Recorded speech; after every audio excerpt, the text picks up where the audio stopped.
Hello and welcome to this edition of Arlington Public News. I'm Michelle Marino. And I'm Paul Whirling. In tonight's newscast, we speak to the co-founders of a very special local nonprofit. We bring you highlights from the recent Chairful 2014 event, and we wrap up our series on adolescents. That plus a visit with an artificial intelligence group that works with robotics. These stories and more coming up next. Please stay with us.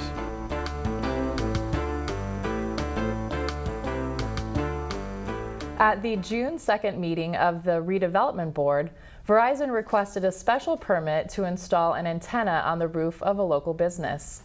News intern Abigail Feldman brings you the report on the application and some of the issues discussed at the meeting.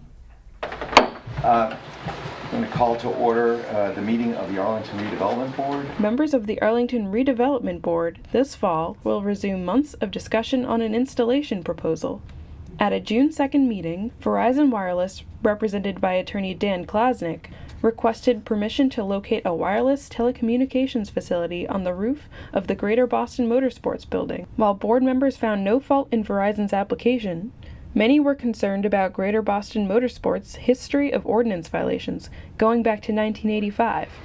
The general bylaw concern is with regard to on-street parking. Greater Boston Motorsports must be doing very well because they have a great deal of merchandise vehicles displayed on a routine basis on Mass Ave parking spaces, and when they are ticketed they pay the fine and they put the vehicles back out. My understanding is that when this has been brought to the attention of the zoning enforcement officer, the employees at the site have been hostile. On July 21st, board members decided, in spite of a letter from Greater Boston Motorsports stating intentions to file for a new telecommunications special permit, that until the permit application is completed and unauthorized parking has ceased on Mass Ave, they could not allow Verizon to build on the site. Klasnick argued that, since the town has other means of bringing the property into compliance, Verizon's application should not be reviewed in conjunction with Greater Boston Motorsports violations. The board, however, said they could not separate Verizon's application from the building use as a whole. But there has been no real action by the property owner in respect to this. I mean, you've done everything right in respect to the part that you've brought. Unfortunately, as we talked about before, even your use of the facility, it's the straw that broke the camel's back at this point. Greater Boston Motorsports could not be reached for comment. However, Verizon Wireless explained by email that the planned telecommunications facility is meant to address added demand for wireless broadband in town, writing, "Customers today are increasingly taking advantage of mobile applications, or apps, on their mobile devices, and this type of data-intensive behavior requires us to reinvest in our infrastructure so that we can continue to provide a great wireless experience." Verizon added that it has contacted the property owner to provide notice of the town's concerns. To inform the property owner, they have also contacted the town's departments to request special documentation related to the code violations. Many neighbors to the Greater Boston Motorsports property also appeared at the meeting to discuss their concerns. We definitely feel the effects of it, mainly on parking on our street from the employees. Parking is a huge problem on Higgins Street, but they come with the trailers, and sometimes you can't get down the street because it's a safety issue. And the school kids too. The school's right there, and there's constantly motorcycles in and out. The Redevelopment Board plans to make their decision on the case on September 8th, by which time Greater Boston Motorsports is expected to have completed its application. Verizon's attorney, in the meantime, is concerned that the Greater Boston Motorsports building is the sole site in the area that fits facility requirements. This really is the only location that we've been able to identify that will service the town of Arlington. I mean, I think to the extent that the town has an obligation to its citizens, it also has an obligation to provide them with the services that they want, and everybody wants this service. So I would hope that what Verizon Wireless has tried to do here is work with the town, work with the board to address issues that are completely extraneous to its application. For Arlington Public News, this is Abigail Feldman. Do you know what the Food Recovery Project is and what they do? APN looks into a special Arlington nonprofit. If the challenges we face today, hunger, climate change, the breakdown of our communities, to name just a few, have left you dispirited, feeling as if there is little we can do to affect meaningful change, then listen in as we introduce today the Food Recovery Project. This Arlington-based food relief organization has, for the past 2 years, quietly yet effectively grappled with such towering issues. With me to discuss the work of the project are co-founders and co-directors Deanne DuPont and Julie Kremer. Welcome to you both, and thanks for joining me. Well, thank you. As I say, well, and actually, we're now into your third year, the third year of the Food Recovery Project. Over that time, you estimate that you have rerouted approximately $1 million worth of food from what would have been the waste bin to people who were hungry. A significant accomplishment, but particularly as you weren't expecting to start a food recovery project. Tell us about the sort of the unexpected turn that helped you found the project. Well, what happened was we were getting some end-of-day pastries and such from one of the new Paneras, and when Julie went to pick it up, she found out that they were throwing away their bread most evenings because they were new, they hadn't made the contacts with nonprofit organizations. And then Julie came back and said, Deanne, we need to do something about this. And then Julie's a real go-getter, so she called Panera and found out how many nights we could pick up, and then called other Paneras to see when they were throwing away their bread because they didn't have an organization to pick up. And then it went from there. Who are the businesses in Arlington that welcome you into their business at the end of the day to collect food? And who are the organizations that you and the volunteers of the project deliver it to? Well, we have Bagelville and Trader Joe's every morning, 7 days a week, and we have Whole Foods 5 mornings. So we generally pick up Panera in the evening, and because that's their end of day donation, and then we pick up the others the following morning, and then we redistribute it to various places depending on the day: a low-income housing, Arlington Boys and Girls Club, Thompson School, 3 different food pantries depending on the day of the month and the time of the week. So it goes to a lot of different places. Is there anything else you can think of that would be good for Arlingtonians to know about the Food Recovery Project, the work that you do? I think just, to continue to request more volunteers, more people to get involved, or people to think about another way to move something. If there is another business nearby who has food that they would love to find a home for, to contact us. And if there are people who say, gee, I could do a once a month thing and do something for my community, fit it into my busy schedule, to contact us, and we can most likely make it work. Between the evening runs and the morning runs, there's always something available. And they may have a skill set that we could use too that may not be any of this, but we want to create a website, we want to do some other things. There's a saying that seems particularly apt here. If not me, then who? If not now, then when? In the case of the Food Recovery Project, the time is now, and the people are Deanne DuPont and Julie Kremer, and 45 volunteers. Might it be me as well? Might it be you? For Deanne and Julie, I'm Peter Bermudez for Arlington Public News. You know, Michelle, there's so much excess food out there that is perfectly edible, so it's great that there's an organization that takes that and uses it for people in need. Absolutely, and it's such a great way to become involved in your community as a volunteer and as a business. The concepts behind automata and robots have long been the subject of ancient mythologies and science fiction books. But today it seems that these concepts are increasingly becoming more of a reality. For a look at some of the latest cutting-edge research on robots, news intern Lindsay Kennett visited a special team at MIT. Robots are everywhere. TV, movies, books, and now more than ever, real life. The MIT MERS group, Model-Based Embedded and Robotic Systems, is one lab trying to improve robots so they can independently interact with people. So the MERS group, which is headed up by Professor Brian Williams, is focused on developing what we call cognitive robots. These are robots that think and act more human-like and are much more intelligent than your standard robot. What we are trying to do is use models of the robot, the environment, and the tasks that are trying to be executed in order to make robots more goal and activity focused. Yeah, so one of the greatest challenges we've had is basically just putting the whole system together.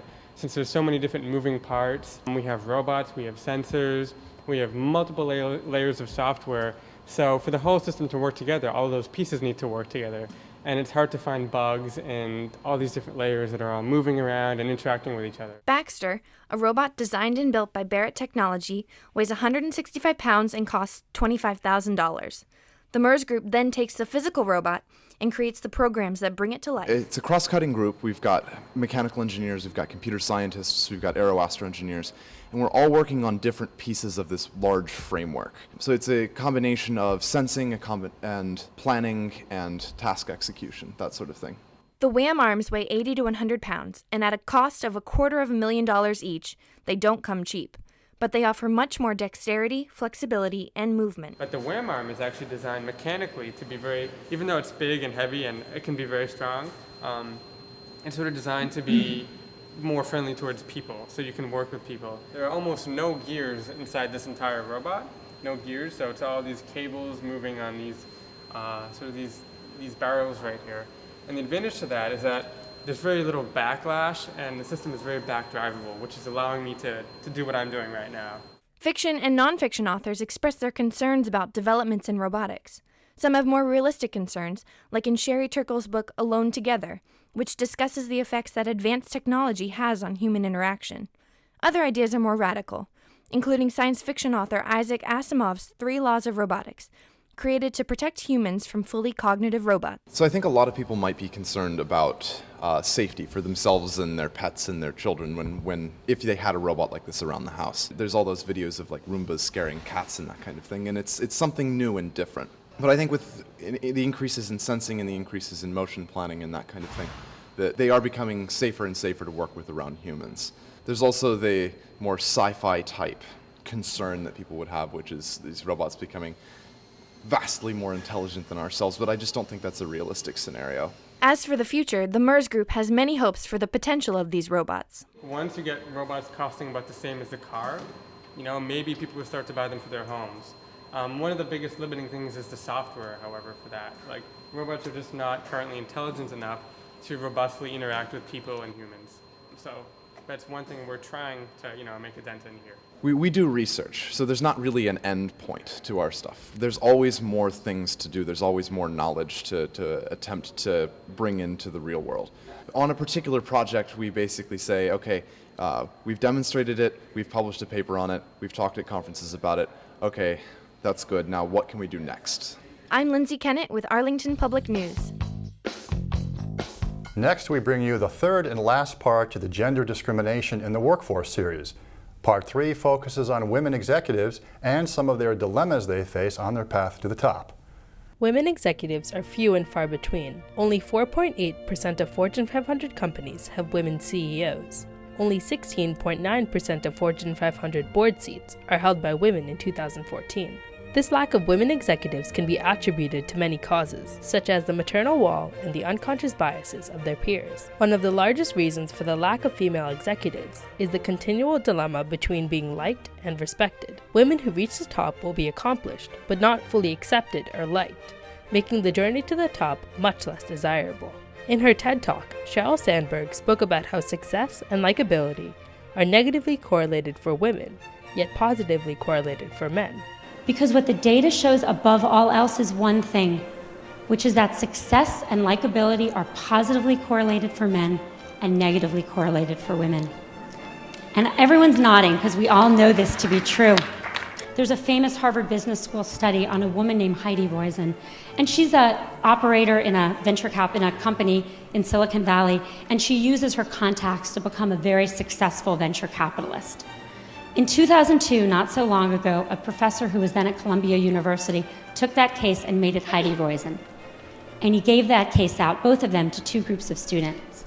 He changed exactly one word, Heidi to Howard, but that one word made a really big difference. He then surveyed the students, and the good news was the students, both men and women, thought Heidi and Howard were equally competent, and that's good.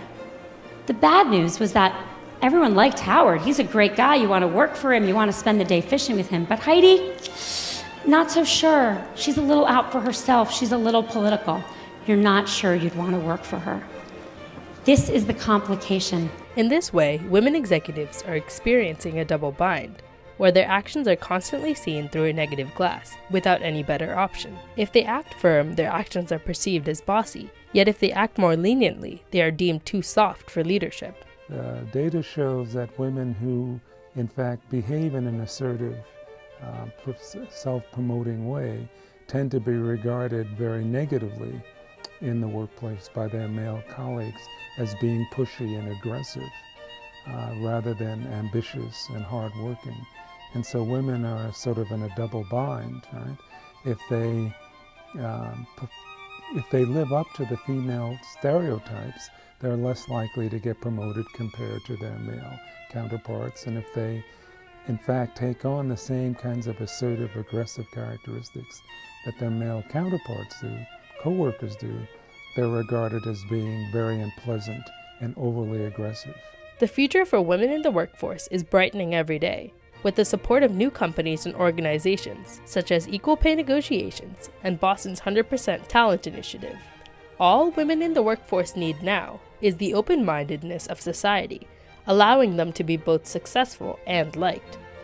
As said by Katie Knox, a Bank of America executive, I get very excited when I look ahead to the next couple of decades in business. The best companies will be those whose rising leaders are more diverse, more conscious of the ways we're all connected around the world, and more likely to recognize opportunities that others might overlook. This is Gayatri Sundarajan reporting for Arlington Public News. News producer Peter Bermudez concludes our series on understanding adolescents. The series has focused on the interesting, frustrating, but ultimately memorable time in all our lives that we like to call adolescence. A central feature in the lives of adolescents at this time of year is transition, from one grade to the next or one school to another, from high school to college or work, and most certainly from school year to summer vacation. While there may be congratulations and excitement for what is next, there are also often goodbyes and uncertainty.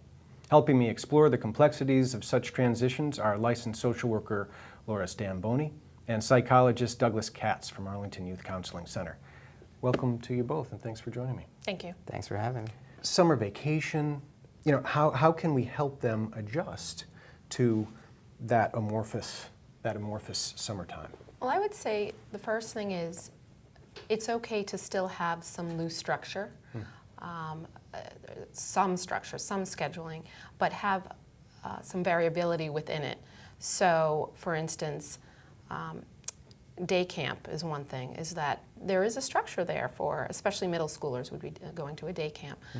It's a place that they enjoy going to, however, and it has the hours that are, giving the structure part, but the variability is they're able to have fun and it's not work, so that could be a nice transition for them. At the end of the school year, it's not just students who are kind of exhausted, it's parents as well. And so there's a tendency, a understandable tendency, for everybody to want to say, oh, we need a break, no more having to plan this, plan that. And I think that a little bit of that at the start of the summer is a good thing.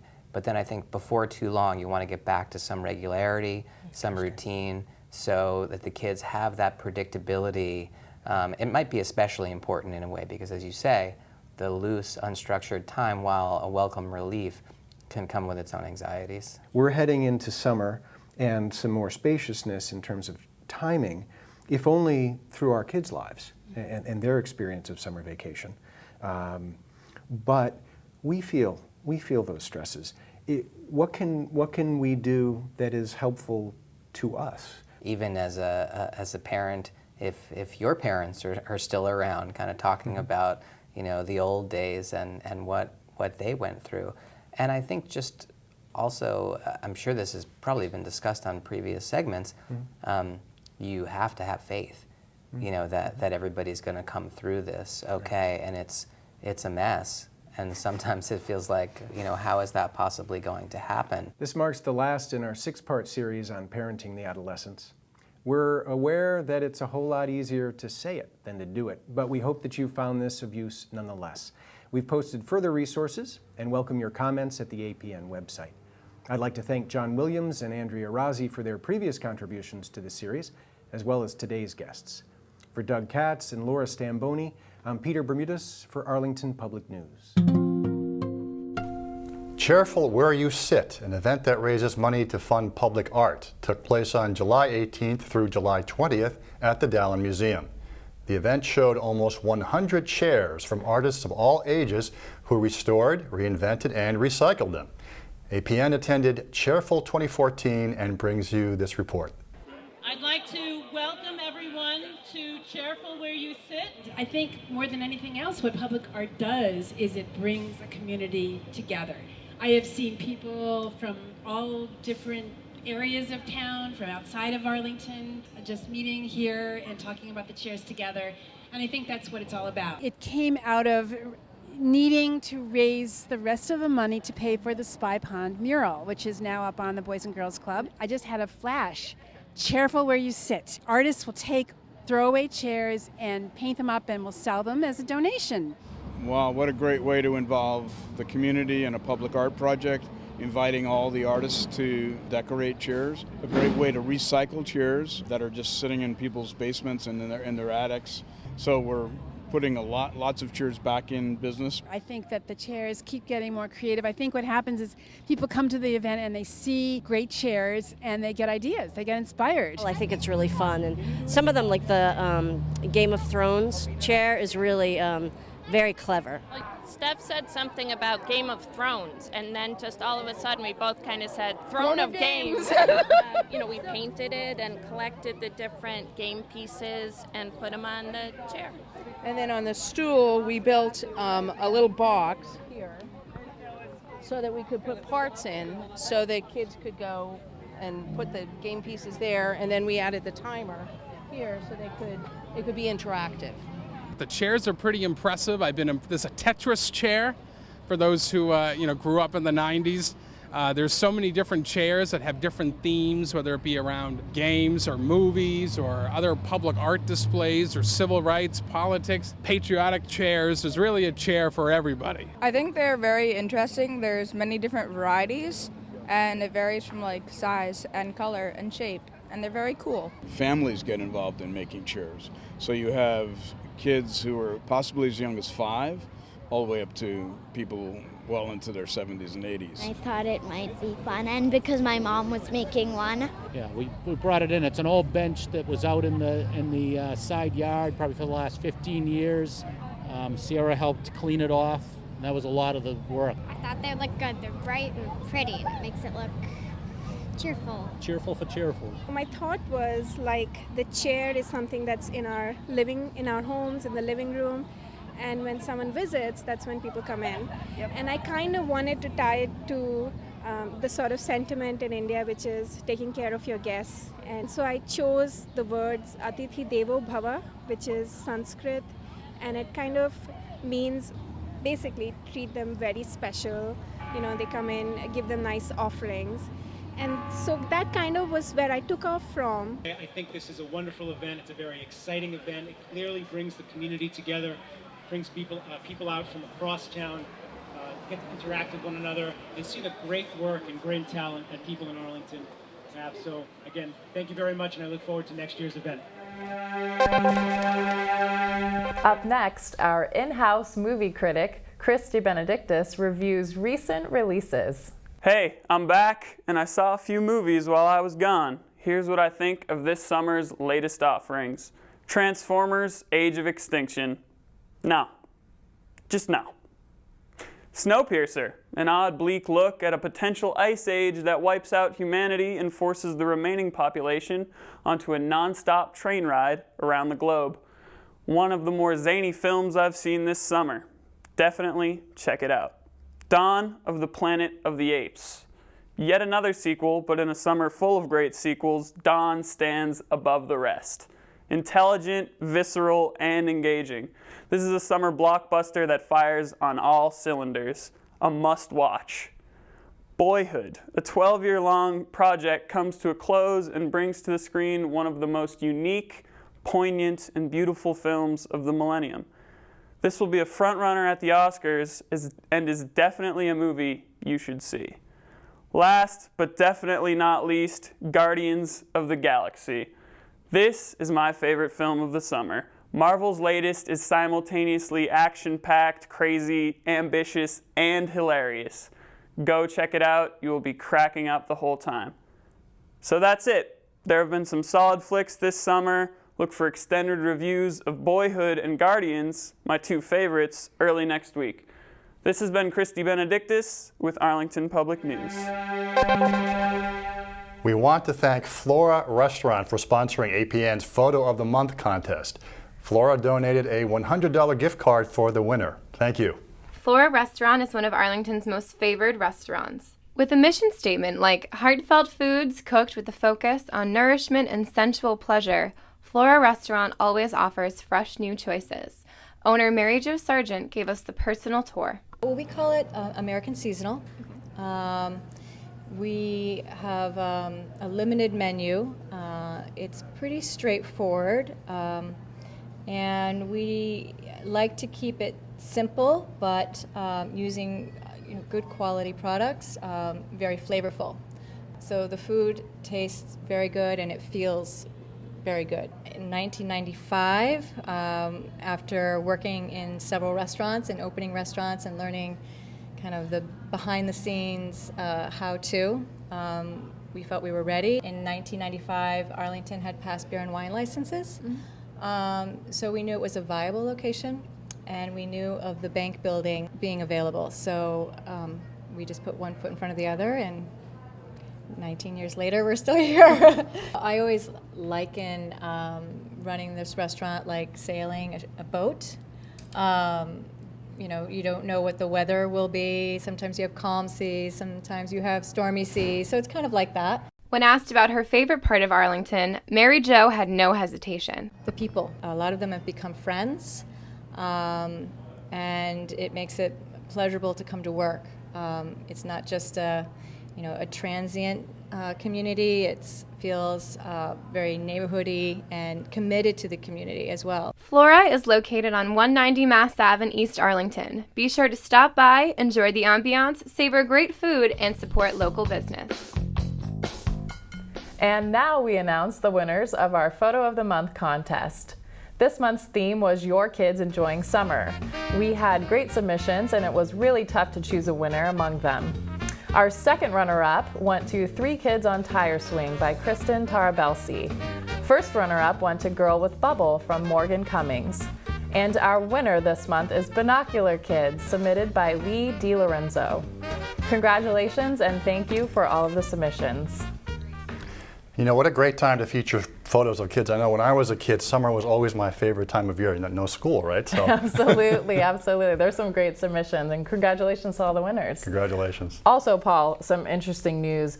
Boston.com announced this week that Arlington is one of the top 10 most intelligent cities in Massachusetts. Well, that must mean that you viewers are among the top 10 most intelligent viewers out there. So we thank you all for watching. Something to be proud of. That's right. Thank you for joining us this week as we present issues of interest to Arlington and surrounding communities. Check out our latest segments on the web at news.acmi.tv. Please join us next time for another edition of Arlington Public News. I'm Paul Werlin. And I'm Michelle Marino. See you next time.